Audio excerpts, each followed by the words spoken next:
माना कि परीक्षाएं नहीं हुई, लेकिन इसका मतलब नहीं कि परीक्षाएं नहीं होंगी।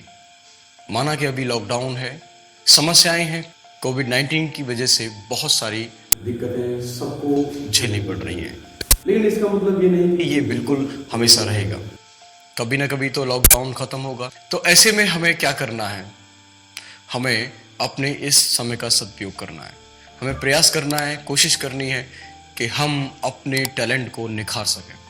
हमें ये प्रयास करना है कि जो भी हम सीख सकते हैं इस खाली समय में, हमें लॉकडाउन खत्म होने का इंतजार नहीं करना है। बंबई के एक इंस्टीट्यूट ने अपने बच्चों के लिए एक कहानी उन तक भेजी है, और वो कहानी इस तरह से है कि एक बार इंद्रदेव जो है किसानों से बहुत ज्यादा नाराज हो जाते हैं, और नाराज होने की वजह से वो घोषणा करते हैं कि 12 साल तक बारिश नहीं होगी। अब सोचिए कि किसानों की क्या हालत हुई होगी।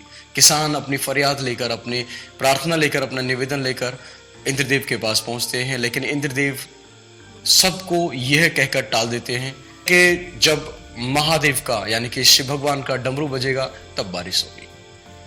लेकिन इंद्र तो बहुत चालाक थे कि उन्हें पता था कि किसान जरूर अपनी फरियाद, अपनी प्रार्थना लेकर, अपनी विनती लेकर भगवान शिव के पास पहुंचेंगे। लेकिन ऐसे में उसे उन किसानों के पहुंचने से पहले वो खुद भगवान शिव के पास पहुंच जाते हैं, और गुप्त बैठक करने के बाद भगवान शिव से ये निवेदन और आग्रह कर देते हैं कि वो किसान की बातों को न माने।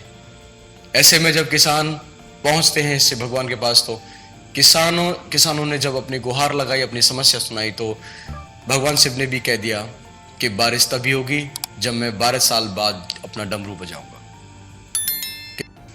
फिर उसके बाद किसान जो है परेशान होकर वापस लौट आए और समय व्यतीत करने लगे। लेकिन उनमें से एक किसान रोजाना की तरह अपना खेत में काम करता, और खेत की जो दिनचर्या होती और जो प्रैक्टिस होती उसको लगातार करते रहता। वह खेत जोतता भी, और खेत जोतने के साथ साथ बीज को बोता भी था। उस किसान को देखकर बाकी के सभी किसानों ने उसका मजाक उड़ाया और उसको बोला कि तुम्हें पता है कि 12 साल बाद बारिश होगी, लेकिन फिर भी तुम अपनी ऊर्जा और समय बर्बाद कर रहे हो। उस किसान का जवाब सुनिएगा जरा। उस किसान ने क्या जवाब दिया? उस किसान ने कहा कि मुझे पता है कि 12 साल बाद ही बारिश होगी, लेकिन मैं नहीं चाहता कि मैं आलस में आ जाऊं और अपनी खेती करने की तकनीक को भूल जाऊं। मैं लगातार अभ्यास कर रहा हूं, और मैं नहीं चाहता कि मैं खेती करने के तरीके को भूल जाऊं।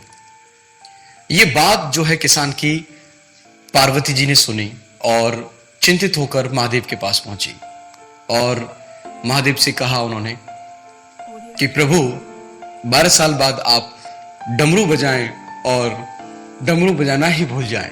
कमाल की बात थी। महादेव को भी चिंता हुई और उन्होंने इस पर विचार किया, और यह देखने के लिए कि कहीं वो डमरू बजाना भूल तो नहीं गए हैं, उन्होंने डमरू उठाया और डमरू बजाने का प्रयास किया। इस प्रयास में डमरू बजा भी और आवाज भी निकली, और वरदान के मुताबिक जैसे ही डमरू की आवाज निकली, घनघोर बारिश हुई। और उस बारिश का पूरा लाभ उस किसान को हुआ जो लगातार अपने अभ्यास करता रहा था, अर्थात जिसने खेतों को जोता भी और बीज भी बोए। उसके खेतों में फसल लहला उठी और वो फिर से धनवान हो गया। बाकी के किसान जो बैठे हुए थे हाथ पर हाथ रखकर, वो पछताए। उन्हें पछतावे के सिवा कुछ नहीं मिला। तो इसीलिए तो मैं कहता हूं प्यारे स्टूडेंट्स, डमरू कभी भी बज सकता है, लॉकडाउन कभी भी खत्म हो सकता है।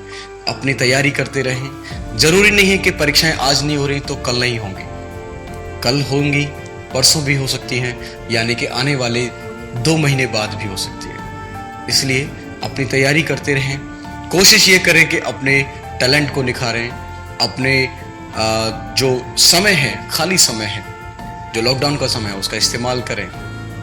अपना ध्यान रखें, अपना ख्याल रखें। लॉकडाउन अभी हटा नहीं है, कोरोना अभी गया नहीं है। अभी 2 गज की दूरी, सैनिटाइजर और मास्क का प्रयोग करें।